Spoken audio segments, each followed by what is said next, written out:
पुनः प्रशासन मुर्दाबाद मुर्दाबाद मुर्दाबाद। ये जो गुंडा करती है इसके पीछे बढ़ती है। ये जो गुंडा करती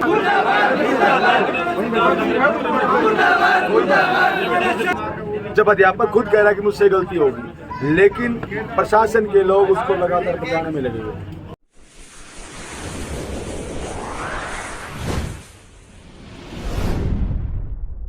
सारे दर्शकों ने नमस्कार, मैं रितिका डक। तो फिलहाल उपकुलाना आप देख सकते हो कि जो राज्य मंत्री अनूप धानक उनके मकान का बाहर खड़े हैं। तो क्यों खड़े आपने ये बताऊंगे कि आपसे पहले एक मामला दिखाया था, वीडियो के जरिए, लाइव तस्वीरों के जरिए का मामला दिखाया था, जो कि है उकलाना का एक लड़का रोहित जो स्कूल में पढ़े करता, तो मास्टर ने उसके साथ एक पानी पीने की वजह था बैरामी वाला व्यवहार कराया था। उसका इतना बैरामी कि एक पानी ही पिया था, तो टीचर ने उसके साथ बहुत बुरा व्यवहार कराया और उसे ने इंसाफ दिलाने खातिर जो बीम आर्मी की पूरी है टीम है और ये जो उनके घर वाले हैं और उनके आसपास के लोग हैं, उन्हें उस रोहित, एक छोटे से लड़के रोहित को इंसाफ दिलवाने के लिए आज जो हमारे राज्य मंत्री अनूप धानक का उनके मकान के बाहर धरना दे रहे हैं कि जो छोटा बच्चा रोहित है उसको इंसाफ दिया जाए। और पुलिस प्रशासन भी आप देख सकते हो, फुल पुलिस प्रशासन यहाँ पर है ताकि जो ये भीम आर्मी वाले के आदमी है तो अंदर ना जा सके और अनूप धानक के मकान के अंदर ना जा सके। और यही बाहर उन्होंने अपने इंसाफ के लिए धरना दे रखा है। आगे के कुछ इनका एक्शन होगा और पुलिस प्रशासन कितनी कुछ कार्रवाई करेगी, सारी बात पुलिस प्रशासन तक भी कराएंगे और जो ये लोग धरना पे बैठे हैं इन तक भी पूरी बात करें। तो यहाँ पे क्यों डर रही है पुलिस? अनिल साहब इतने बड़े बड़े जो कमिटमेंट कर देते हैं सर, वो सिर्फ बयान है, गरीब लोगों के ऊपर वो कार्रवाई नहीं होती। गरीब लोग अगर अनिल विज के पास जाता है तो अनिल विज भी उनको ना एक से सिर्फ धमकी देकर भेज देता है, न्याय नहीं करता। समस्या यहाँ तक आ रही है। तो अब हाल फिलहाल आगे क्या रहेगा सर? हाल फिलहाल सर मैं फिर पुनः आपका धन्यवाद करता हूँ कि आप लोगों ने हमारी आवाज़ को इतना बुलंद किया। अब यहाँ पे हम बिल्कुल अनूप धानक की घटना के सामने यहीं पे क्या मांग रहेगी? मांग यही है कि गिरफ्तार करो उसको। गिरफ्तारी नहीं होती, आप यहीं बैठे हाँ यही बैठेंगे। पत्रकार महोदय, ये अध्यापक द्वारा जलोर कांड दोहराने की कोशिश थी। पुलिस प्रशासन मुर्दाबाद मुर्दाबाद मुर्दाबाद। पुलिस प्रशासन मुर्दाबाद मुर्दाबाद मुर्दाबाद। पुनः प्रशासन मुर्दाबाद मुर्दाबाद मुर्दाबाद। ये जो गुंडा करती है इसके पीछे बढ़ती है। ये जो गुंडा करती है इसके पीछे बढ़ती है। जय भीम जय भीम जय भीम। पुलिस प्रशासन मुर्दाबाद मुर्दाबाद मुर्दाबाद। बीजेपी हरियाणा मुर्दाबाद मुर्दाबाद मुर्दाबाद। डीएसपी शर्म करो, शर्म करो शर्म करो। ऐसा तो सब शर्म करो, शर्म करो शर्म करो। ऐसा तो सब शर्म करो, शर्म करो शर्म करो। जय भीम जय भीम जय भीम। जय भीम जय भीम जय भीम। जय भीम जय भीम। भ्रष्टाचार बंद करो, बंद करो बंद करो। शर्म करो शर्म करो शर्म करो। शर्म नहीं तो डूब मरो। डूब मरो डूब मरो। शर्म करो शर्म करो। मुर्दाबाद मुर्दाबाद मुर्दाबाद। पुलिस प्रशासन मुर्दाबाद मुर्दाबाद मुर्दाबाद। ये जो गुंडा करती है इसके पीछे से बढ़ती है। इसके पीछे बढ़ती है। पुलिस प्रशासन मुर्दाबाद मुर्दाबाद मुर्दाबाद। मुर्दाबाद मुर्दाबाद। मुर्दाबाद मुर्दाबाद। मुर्दाबाद मुर्दाबाद। मुर्दाबाद मुर्दाबाद। बंद करो बंद करो। बंद करो बंद करो। बंद करो बंद करो। बंद करो बंद करो। मुर्दाबाद मुर्दाबाद। मुर्दाबाद मुर्दाबाद। मुर्दाबाद मुर्दाबाद। मुर्दाबाद मुर्दाबाद। मुर्दाबाद यही बात आगर हो।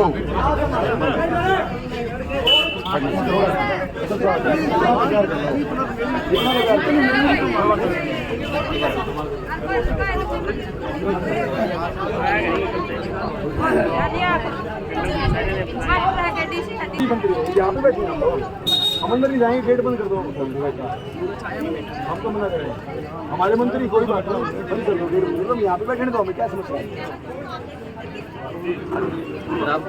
बैठने दो यहाँ पे बैठना। सर एक बात, बयान हो रहे हैं, सराहना हो रहे हैं, ये हो रहा है लगातार बयान। तो सर 20 दिन हो गए लगातार बयान होते होते। आपको सारी बात का पता है। मेरे को सर अब नहीं पता। आज भी उसके आज बिना बयान और बिना फाइल करे किसके सर 164 के कल अधिकारी लोग क्या कह रहे थे कि बयान जरूरत नहीं है। कल मैंने कहा कि 164 के बयान होने चाहिए, तब वो बयान हो रहे हैं, मुझे पता है।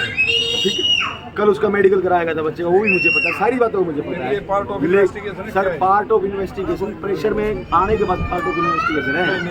ऐसे सर पुलिस वाले सर कभी तो सच्ची बोल रहे हैं, कभी तो पुलिस वाले आप बताओ उसके बयान नहीं हो रहे तो कोर्ट में वो भी सर ये हमारे अजीत राव आपके एक लगातार एक ज़्यादा लंबी बात नहीं खींचनी है। उस अध्यापक ने आप सबके सामने क्या कहा कि मेरी गलती है? देखो सर, मैं सभी मीडिया बंधुओं के सामने और शासन प्रशासन के गणमान्य स्टाफ के लोग यहाँ पे खड़े हैं।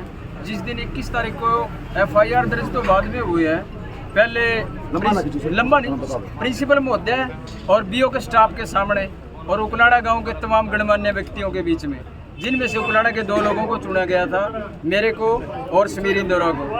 उन अध्यापक ने बिल्कुल ये कबूल किया है कि सर ऐसा ही हुआ है, लेकिन मैंने मजाक किया।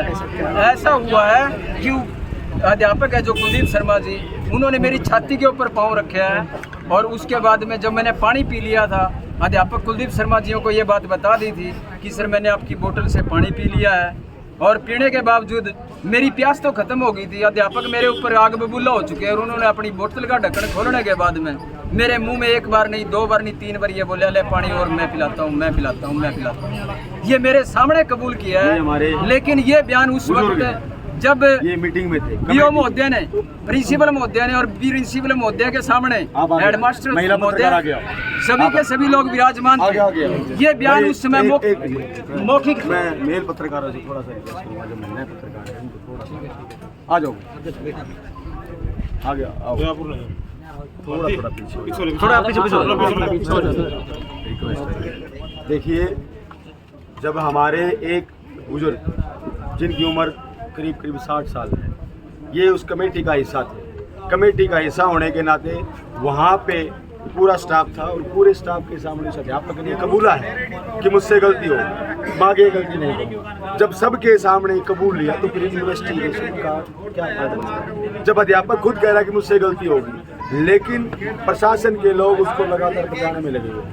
आप मेरी लड़ाई देखो बिल्कुल भाई, आपने देखी होगी, हमने आज तक कोई ऐसा मुद्दा नहीं उठा जो गलत हो।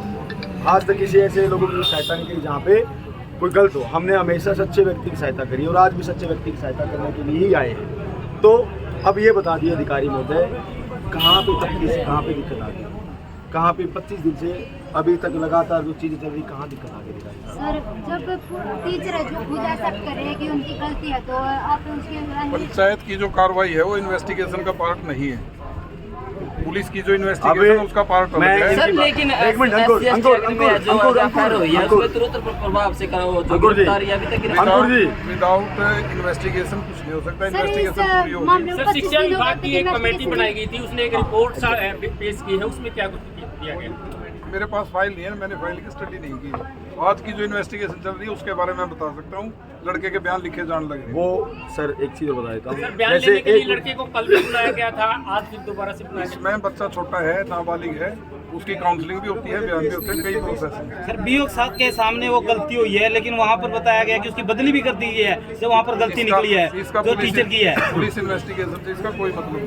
सर, रोहित के परिवार वाले कह रहे हैं उन पे दबाव बनाया जा रहा है, उनको डराया धमकाया जा रहा है, सोशल मीडिया पर है जो ये वीडियो। CWC के तहत और मेडिकल अग्रसेन हॉस्पिटल हिसार के अंदर काउंसलिंग हुई थी बच्चे की। उस समय CWC का एक ही बयान दर्ज हुआ था, और जो IO थे, मैंने उनसे रिक्वेस्ट किया कि सर आप प्रयास कीजिए, कम से कम गरीब परिवार हैं, हम भी अपना काम धंधा छोड़ के आए, आप आज की तारीख में दूसरा बयान भी दर्ज करा दीजिए। तो उन्होंने यही बात किया था कि आज ये बयान होगा, उसके बाद में जो 164 है तीसरे दिन वो होगा। मैं सर ये तो बहुत प्रक्रिया लंबी है, लेकिन मेरे कहने के बावजूद रिक्वेस्ट के दौरान में वो प्रयास कामयाब हुआ। दूसरी इन्वेस्टिगेशन कल हो चुकी है, अगर वो प्रयास तीसरे समय भी हो जाता, जिसका बयान आज चल रहा है कोर्ट के अधीन, लेकिन वो बयान किसी कारणवश कल नहीं हो पाया, तीसरा जो होना था, लेकिन इस करके दोबारा के दोबारा बच्चों को और उनके पेरेंट्स को आज फिर जाना पड़े बयान के लिए। जो बताया जा रहा है, तो ये तीसरा बयान जो आज की तारीख का है वो कल भी हो सकता था सर। जैसे 5-6 दिन हो गया था सर, और कितना समय लगेगा इन्वेस्टिगेशन सर मैं एक बार मैं अधिकारी महोदय की बात को काटते कहूँगा। इन्होंने कहा कि वो पंचायत का विषय था, वो पंचायत का विषय नहीं था, जिसमें बीओ साहब भी मौजूद थे, आपके प्रशासन के लोग भी मौजूद थे और स्कूल प्रशासन के लोग भी मौजूद थे। वो पंचायत नहीं थी, वो इन्वेस्टिगेशन की फाइल तैयार करने के लिए डेटा रेडी कर किया गया था जो उनके पास पहुंचाना था। तो पहली बात तो मैं इनकी अभी निकाल देता हूँ। दूसरी बात ये कि ये प्रशासन के लोग, जब कल मैंने एसपी साहब से बात करी गंगाराम पुनिया जी से, तब जाके उन्होंने कहा कि 164 के बयान कर रहे थे। मेरी डीएसपी गौरव शर्मा से बात हुई, मैंने कहा कि 164 के बयान इज़ वेरी इंपॉर्टेंट। तो कहा कि जरूरत नहीं है। भाई जरूरत नहीं तो आज क्यों करवा रहे हो? भाई जरूरत नहीं तो आज क्यों करवा रहे हो? ये लगातार प्रयास किया जा रहा है गरीब परिवार के लोगों को प्रेशर बना रहे हैं। ये रवीना नाम की जो हमारी पत्रकार है, ये बार बार घर के लोगों के पास में जाती है। वहाँ पे घर के लोगों के पास में तमाम तरह के गांव के जो लोग, जो धनाढ़े लोग हैं, वो बार बार आके इनके ऊपर प्रेशर बनाते हैं, समझौता कर लो, समझौता करो, समझौता करो। भाई वो मास्टर जी गलत नहीं, फिर समझौता किस बात का? आप मुझे बताइए। तो पत्रकार बंधुओं, बात ये है कि प्रशासन के पास में कुछ नहीं बताने के लिए ये सर, आपसे एक सवाल है, क्या आरोपी टीचर से किसी प्रकार की कोई पूछताछ की गई है अभी तक? उसके बारे में इन्वेस्टिगेशन ऑफिसर ही बता सकते हैं। मैं उसकी इन्वेस्टिगेशन कितना समय लगेगा इन्वेस्टिगेशन में सर? इन्वेस्टिगेशन में तो टाइम लगेगा, हो सके तो 1 दिन भी लग जाए, 5 दिन भी लग जाए, 2 दिन भी लग जाए। पहले तो सर लेकिन पुलिस सुनो ना, मैं बता रहा हूं, पुलिस इस केस की तत्परता से इन्वेस्टिगेशन करी हो तो जल्दी पूरी होने की संभावना है। ये सिर्फ बातों में रह जाती है। सर, पुलिस इन्वेस्टिगेशन कर रही है। डबल इंजन की सरकार है और आए दिन है जो SC ST और जो माइनॉरिटी है उसके साथ ऐसी घटनाएं देखने सुनने को मिल रही है। क्या कहेंगे सर, देश भी जब गुरु बनने की है जो बात यहाँ पर ये सर, ये सिर्फ कहावती बातें हैं, ये सिर्फ मौखिक बातें हैं, धरातल पे कुछ और चलता है। आप समझ रहे हो, एक प्रशासन का नुमाइंदा SP साहब के जो रीडर रह चुके हैं, यहाँ पे सम्मानित SHO साहब खड़े हैं, उनका सिर्फ एक ही कहना है कि तफ्तीश चल रही है, तफ्तीश चल रही है। ये इन्वेस्टिगेशन का पार्ट नहीं है, ये पार्ट ऑफ इन्वेस्टिगेशन नहीं है। हाउ कैन बी पॉसिबल कि आप लोग हमें बिल्कुल ऐसी ऐसी बातों में घुमा के, हम भी तो पेशे से वकील हैं, तो आप क्या हम सोचते हैं सर? हम लोग भी जानते हैं। आप क्या सोचते हैं सर, ऐसा क्यों किया जा रहा है पुलिस की तरफ ये से? पुलिस के ऊपर पूरा दबाव है।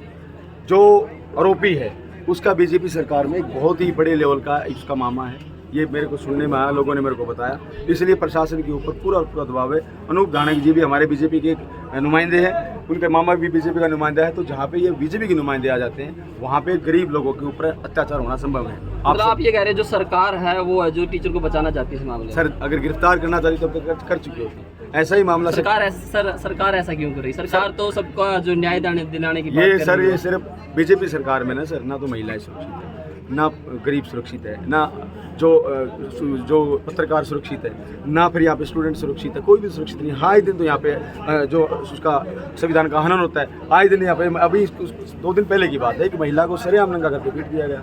यूपी के अंदर सरेआम एक लड़के को, तेलंगाना के अंदर सरेआम एक लड़के को बकरी चोरी के बहाने में शक हुआ था, उसको नंगा करके लटका दिया गया। कहाँ पे सर ये बातें? सिर्फ बातें हैं। धरातल पे अगर आप जाके देखोगे, आप तो डेली जाते हो, डेली देखते हो, चीज़ें नहीं आती, हमसे ज़्यादा चीज़ें आपके सामने आती है। जो प्रशासन के लोग हैं ना, ये हमारे पीछे खाकी पहन के खड़े हुए, ये हमारा ही टैक्स खाते हैं और हमारे ऊपर चौधर करते हैं। तो ये जो गुंडा राज अब नहीं चलेगा। ये संविधान है, बाबा साहब ने लिखा हुआ, और बाबा साहब के संविधान से देश चलेगा, ना कि मनु के विधान से देश चलेगा। ना मैं पुलिस वालों को बता देता हूँ, अगर भाई ज़्यादा चर्बी है तो सरकारें बदलती रहती है। सरकार अगर दोबारा फिर सरकार बदल के आएगी, जब हमारे जैसे जो युवा लोग सरकार में आएंगे तो फिर एक ढंग से राज किया जाए। सर, आप सरकार बदलने की बात कर रहे हैं तो संविधान बदलने की बात चल रही है। सर, ऐसा है, जो यहाँ पे जो गुंडे हैं ना, भोगते हैं। मेरी जो लैंग्वेज में जो यहाँ पे जो बाबा साहब ने संविधान सबको दिया, आज ये देखो बहनें हमारी पत्रकार हैं, ये खुल के बोल रही हैं, किसकी वजह से? बाबा साहब की वजह से। लोगों ने यहाँ पे भी ये भी लिख दिया था ना कि शूद्र पशु नीच नारी है ताड़न के अधिकारी। भाई महिलाओं ने ऐसा क्या कसूर कर दिया? आज ये महिलाएं खड़ी होकर सामने आंखों में आकर डाल के बातचीत करती है। तो ये बाबा साहब का संविधान है, और बाबा साहब का संविधान बदलने की बहादुर है। अगर किसी ने संविधान को बदलने की कोशिश की तो उसका भूगोल ही नहीं, इतिहास में बदल के रख देंगे हम बहुजन समाज के लोग। सर, आज शिक्षक दिवस है, शिक्षक को सम्मान देने का दिवस है, लेकिन आज आपने एक ऐसा दिन चुना जिस दिन शिक्षक दिवस है, आप उन्हीं के खिलाफ खड़े। आदरणीय पत्रकार महोदय, आपने अच्छा क्वेश्चन किया मुझसे।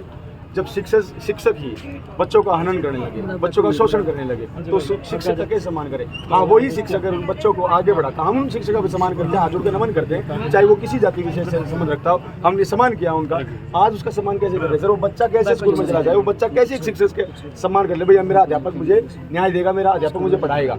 वो बच्चा डरा हुआ, स्कूल में नहीं जा रहा सर, तो कैसे सर? इसलिए आज ये दिन भी चुनना पड़ा कि आज एक शिक्षक दिवस है। टीचर डे है और टीचर डे पे उस अध्यापक को भी शर्म आनी चाहिए, उसको खुद आना चाहिए सामने। अगर वो अच्छा है, सच्चा है, तो मीडिया के सामने आके बात कर। क्यों बार बार भेजा? अनूप धानक के जो लोग हैं, उनके जो सहायक है, वो कह रहे हैं हमें तुम्हारे वोट की जरूरत ही नहीं है। उन्होंने ऑन कैमरा कहा है सर। तो जनता की तो वोट की जरूरत ही नहीं है अनूप धानक जी को। तो सर ये जनता ही अनूप धानक को सबक सिखाएगी। आने वाला चुनाव बहुत नजदीक है। आप लोगों की वोट की जरूरत नहीं है उनको। सर हम देंगे नहीं ना। हाँ तो नहीं जरूरत, हम देंगे भी नहीं। हम क्यों देके ऐसे नुमाइंदे को मंत्री क्यों बनाए जब वो हमारे लोगों का ध्यान ही रखता, हमारे लोगों का शोषण होते हुए देख रहा है। तो ऐसे नुमाइंदे को हम क्यों राजा बनाएं? हम ऐसे आदमी को राजा बनाएंगे। अगर आप खड़े होंगे तो हम तो कोशिश करेंगे आप जैसे व्यक्ति को वोट देके आपको राजा बनाएं, ताकि आप जो जनता है उसका देखभाल करे, उसकी सुरक्षा करे, उसकी पैरवी करे। लेकिन यहाँ पे तो सर अपराधी की तो पैरवी की जा रही है और जो शोषण जिसका हुआ बच्चे का उसके ऊपर अन्य अत्याचार, उसके ऊपर दबाव बढ़ाया जा रहा है। तो आज प्रदर्शन की नेक्स्ट कार्रवाई क्या होगी? सर जब तक गिरफ्तारी नहीं हो जाती, धरना अनूप धानक के सामने, कोठी के सामने चलेगा। चाहे यहाँ पे भूखे मरे, चाहे प्यासे मरे, हम यहीं पे बैठे। प्रशासन की कोई जैसे बातचीत हुई 2-3 प्रशासन से सर मेरी कल एसपी साहब से बात हुई थी। एसपी साहब एक ही बात कर रहे हैं कि हम उचित कार्रवाई करेंगे। मुझे लगता नहीं कि 1 महीना हो गया, उचित कार्रवाई कब होगी? कब? जब वो इन्वेस्टिगेशन होके फाइल पे आ जाएगी, जब इनकी पूरी फाइल होके गिरफ्तार कर लेंगे उसको, मुझे पता नहीं। लेकिन सारी फाइलें पूरी हो चुकी हैं और सिर्फ उस अध्यापक को बचाने का प्रयास किया जा रहा है। लेकिन हम ऐसा नहीं होने देंगे, हम यहीं पे बैठेंगे। और आपका फिर मैं तुम्हें धन्यवाद करता हूँ, क्योंकि गहराइयों से धन्यवाद करता हूँ कि आप हमारी बातों को मजबूती से दिखाने का काम करते हैं। धन्यवाद। सर एक बड़ा क्वेश्चन, इससे कुछ दिन पहले 15 अगस्त के दिन ही बाबा साहब की एक तस्वीर को जलाया गया, उसके बाद दूसरा मामला, और कहीं ना कहीं अनूप धानक एक ऐसी समाज से आता है, फिर भी वो चुप है। सर यही तो बात है ना, अनूप धानक के क्षेत्र में बाबा साहब की सरेआम फोटो जला दी जाती है और अनूप धानक जी का एक बयान नहीं आता, ये एक ट्वीट नहीं आता कि निंदनीय है, एक बात नहीं आती कि निंदनीय है। तो ऐसे कैसे सही सर एक अनूप धानक जी यहाँ पे बैठे हैं, उनको शर्म आनी चाहिए कि बाबा साहब की स्टैचू को, जिसको पूरा देश मानता है, जिसका विषम में डंका बजता है, जो अमेरिका में कहते हैं कि बाबा साहब हमारे यहाँ पैदा होते तो उसको सूर्य कहते, और यहाँ के लोग उनकी फोटो जला रहे हैं और अनूप धानक को शर्म आ रही ट्वीट करते हुए। सर ये हमारे लोग नहीं है। मैं तो एक बात बोलता हूँ, जो कातिया होता है ना, कातिया फिल्म देखी ना आपने, घातक फिल्म देखी है, कि वो बोलता कि जितना कहेगा तू कहेगा तो वो बोलता ना कि ये जो सरकार के नुमाइंदे चुने गए हैं, जब कातिया बोलते हैं तो काटते हैं, कातिया बोलता है तो भोगते हैं, कातिया बोलता है चुप। तो सर यहाँ पे कातिया कौन है? कातिया सर बीजेपी है, यहाँ पे बीजेपी है और ये कातिया के अपने समझ। ठीक है सर, तो यहाँ पर